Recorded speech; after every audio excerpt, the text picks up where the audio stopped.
Let's talk about kids for a little bit. So many kids these days are on prescription drugs, behavioral drugs, and that's changed a lot over the last couple of decades. How concerning is that? Extremely. And you want to have a reality check? Go to your public elementary school at lunchtime, get a pass from security and sit in a chair in the hall outside the nurse's office at lunchtime. The amount of kids that are lined up to take their meds is jaw-dropping. You think you know how bad this is? You have no idea.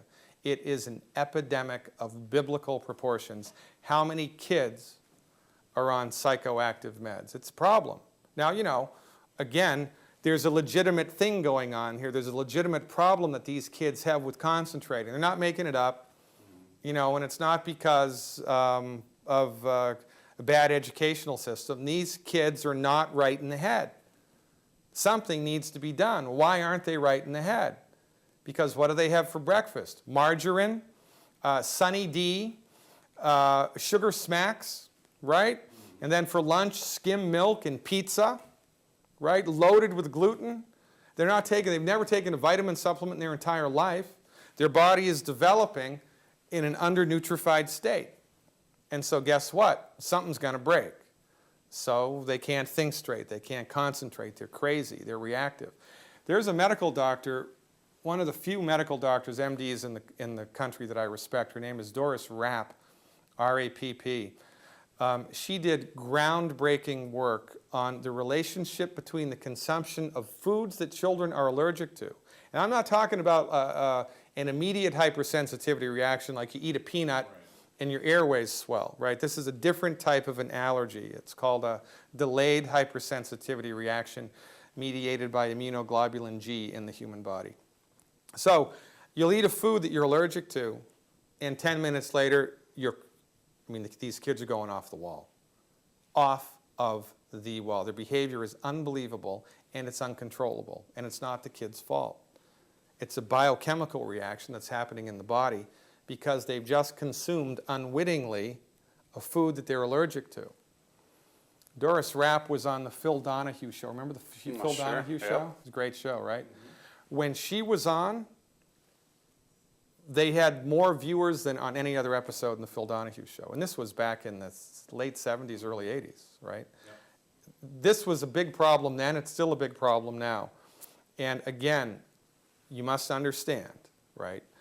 Your MD may be the nicest person that God ever created. But your MD, especially if they are a psychiatrist, does not know what's best for you. They only know what they've been trained in. They're not trained to fix the problem, to settle down the biochemistry of the brain. Their job is to manipulate, in this case, the biochemistry of the brain. And so that's why it's a fool's errand, and it's going to get worse. Because, again, everybody's undernutrified. Nobody knows it. Everybody's eating the wrong food all the time. There's tons of inflammation happening in the body. The body tries to put that fire out. It can't because it doesn't have the raw materials necessary, so something breaks. And then the MDs throw, in this case, a psychoactive drug at it, which is destined to fail because it doesn't fix the problem. It manages the problems. It medicates the child into submission. So from our point of view, this is a symptom, right? It's a symptom. The same way that infertility is a symptom, the same way that unbelievable rates of autism are a symptom, the same way that skyrocketing arthritis is a symptom, skyrocketing Alzheimer's is a symptom. And don't even get me started on obesity. 1/3 of the American population is obese. It's increased by 30% in the childhood population. It's nuts. And you're not overweight because you're lazy. You're not overweight because you have a bad gene. You're not overweight because your stomach's too big or because you have a stomach. You're overweight because you have nutrient deficiencies and your body is starved to death. Your body knows it's starved to death. Your body forces you to eat to fill up your nutrient tank, but the food that you're eating doesn't have the nutrients you need. So you'll pig out at Olive Garden because you have to. You'll eat 3,000 calories in 30 minutes, and 2 hours later, you're starving again.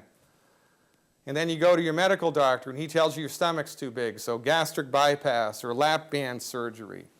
Or, take speed, take amphetamines to amp you up so much you don't want to eat. Or you're lazy, get on the gym, get on the treadmill. It's nuts. I'm telling you, it is out of control, which is why my mantra, fire your MD, because they've got nothing for you for this stuff.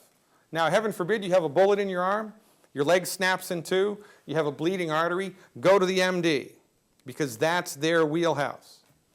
You need surgery, go to the MD. And the stuff that we can do with surgery now is awesome. But for everything else, they're the leading cause of bankruptcy and the leading cause of death. And their philosophy of healing is outdated, old-fashioned, incorrect, and dangerous.